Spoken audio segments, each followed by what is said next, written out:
दोस्तों, आपने अक्सर सुना होगा कि एक आदमी के पास एक से ज्यादा पत्नियां हैं और पुराने जमाने में तो राजा महाराजाओं के पास 100-200 बीबियां होती थी।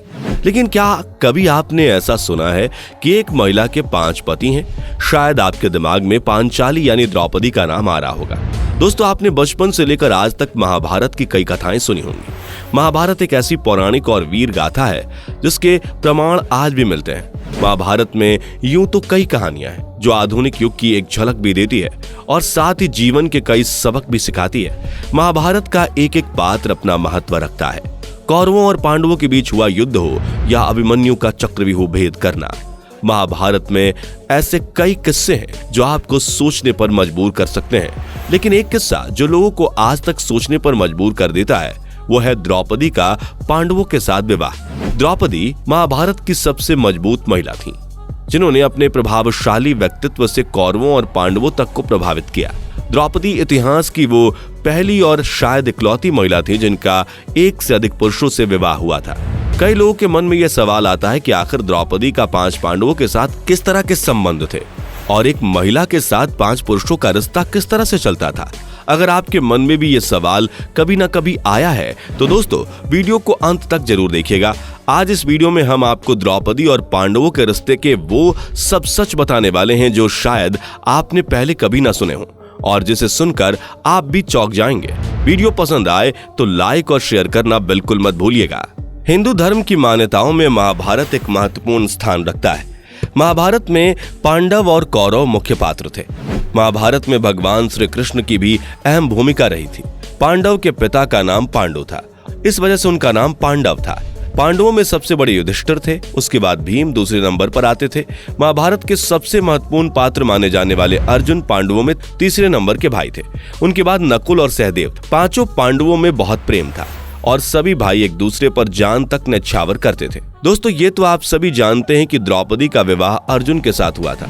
लेकिन अब सभी के दिमाग में ये सवाल जरूर आता होगा कि द्रौपदी अर्जुन के सिवा बाकी पांडवों की पत्नी किस तरह हुई और किसी और पांडव के साथ संबंध कैसे बनाती होंगी। आपको इस सवाल का जवाब देने से पहले अर्जुन और द्रौपदी के विवाह के बारे में थोड़ा संक्षेप में बता देते हैं। जब पांडव 12 वर्ष के वनवास और 1 वर्ष के अज्ञातवास पर थे, इस दौरान पांडव भिक्षाटन के जरिए जीवन यापन किया करते थे और एक कुम्हार के घर में ही रहते थे। भिक्षाटन के दौरान ही पांडवों को द्रौपदी के स्वयंवर के बारे में सूचना मिली और अर्जुन ने उस स्वयंवर में हिस्सा लेने की इच्छा जताई। अर्जुन अपने सभी पांडव भाइयों के साथ द्रौपदी के स्वयंवर में शामिल हुए और स्वयंवर की शर्त के अनुसार जो भी धनुर्धर तीरंदाज तैलपात्र में मछली की परछाई देखकर मछली की आंख पर निशाना साध सकता था वह विजेता कहलाता। अर्जुन एक अद्वितीय तीरंदाज थे, उनसे बड़ा कोई तीरंदाज नहीं था। अर्जुन ने तैलपात्र में देखकर मछली की आंख में तीर दे मारा और स्वयंवर को जीतकर रानी द्रौपदी से विवाह कर लिया। जब जरासंध, शिशुपाल तथा दुर्योधन, दुशासन आदि कौरव भी वहां उपस्थित थे। उस दौरान बहुत विवाद हुआ क्योंकि 5 पांडव ब्राह्मण वेश धारण किए हुए पहुंचे थे। लेकिन श्री कृष्ण के दखल से आखिर द्रौपदी का विवाह हो गया। लेकिन लोगों के मन में यह सवाल हमेशा रहता है कि आखिर अर्जुन के साथ विवाह होने के बाद द्रौपदी 5 पांडवों की पत्नी कैसे कहलाई। 5 पांडवों का आपस में बहुत प्रेम था, ये बात माता कुंती भी अच्छे से जानती थी। अर्जुन द्रौपदी को स्वयंवर से जब विवाह करके लाए तो माता कुंती से कहा कि वह कुछ लेकर आए। माता कुंती ने बिना देखे ही 5 भाइयों में बांटने का आदेश दे दिया, जिसके बाद 5 भाइयों की पत्नी बनी द्रौपदी। और 5 पांडवों के संबंध के बारे में कई कथाएं प्रचलित हैं। कहा जाता है कि पांडवों के साथ द्रौपदी के संबंध को बिना किसी मनमुटाव के निभाने के लिए नारद मुनि ने पांडवों को सलाह दी थी कि वह सभी पांडव द्रौपदी के साथ संबंध स्थापित करने के लिए कोई नियम बनाए, जिस पर पांडव नहीं माने और कहा कि पांडव भाई में कभी द्रौपदी को लेकर मनमुटाव नहीं होगा। नारद मुनि जानते थे कि पांडवों को इस मामले में समझाना मुश्किल होगा, इसलिए उन्होंने एक कथा सुनाई। नारद मुनि ने सुंद और उपसुंद की कथा सुनाई जो कि असुर थे। सुंद उपसुंद की कथा का वर्णन आपको महाभारत के विरुद्धागमन राज्य बल्लभ पर्व में मिलता है। दोनों भाइयों में काफी एकता और प्रेम था। एक दिन सुंद और उपसुंद ने तीनों लोकों को जीतने के लिए भगवान ब्रह्मा की तपस्या करना शुरू कर दिया। सुंद और उपसुंद की कठोर तपस्या से प्रसन्न होकर भगवान ब्रह्मा ने उन्हें दर्शन दिए। और मनचाहा वर मांगने को कहा। सुंद-उपसुंद ने भगवान ब्रह्मा से अमर होने का वरदान मांगा, लेकिन भगवान ब्रह्मा ने सुंद-उपसुंद को अमर होने का वरदान देने से मना कर दिया। तब सुंद-उपसुंद ने भगवान ब्रह्मा से कहा कि वह उन्हें एक ऐसा वरदान दे कि विश्व में उन्हें कोई न मार सके सिवाय उन दोनों भाइयों के।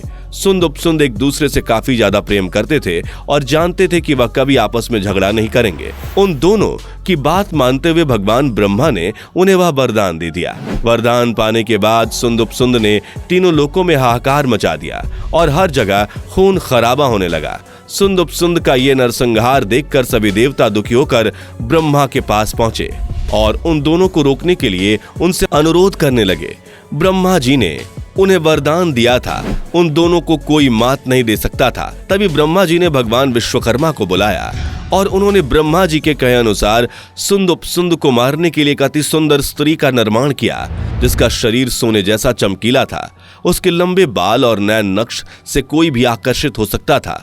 उस स्त्री का नाम तिलोत्मा था। भगवान विश्वकर्मा ने तिलोत्मा को सुंद-उपसुंद को मोहित करने और इस कदर अपने प्रेम में आकर्षित करने को कहा कि उन्हें कोई और न दिखाई दे। भगवान विश्वकर्मा के कहे अनुसार सुंद-उपसुंद को तिलोत्मा ने अपने प्रेम में इस कदर मोहित किया कि इन दोनों भाइयों में उसे अपनी पत्नी बनाने के लिए मतभेद पैदा हो गए। सुंद-उपसुंद अब एक दूसरे के खून के लिए भूखे हो गए और तिलोत्मा को पाने के लिए जंग करते करते एक दूसरे के हाथों मारे गए। सुंद-उपसुंद की कथा सुनाने के बाद नारद मुनि ने पांचों पांडवों को भी सलाह दी कि वह द्रौपदी के साथ अपने संबंध को सुव्यवस्थित ढंग से चलाने के लिए कोई नियम जरूर बनाए। नारद मुनि की बात मानते हुए युधिष्ठिर ने निश्चय किया कि द्रौपदी के साथ सभी पांडव एक साल तक रहेंगे। जिस समय कोई एक पांडव द्रौपदी के साथ संबंध में होगा, दूसरा पांडव द्रौपदी के कक्ष में या फिर उनके सामने भी नहीं जा सकता था। इस तरह से पांडव द्रौपदी के साथ अपने संबंध बनाते थे। द्रौपदी एक साल के समय अंतराल के लिए हर पांडव के साथ रहती थी। नियम तोड़ने पर पांडवों को 1 वर्ष के लिए वनवास देने का कड़ा दंड भी निर्धारित किया गया था। द्रौपदी ने 1 वर्ष के अंतराल में पांचों पांडवों के 1 पुत्र को जन्म दिया था, लेकिन दुर्भाग्य से इन पांचों पुत्रों को अश्वत्थामा ने मार दिया था।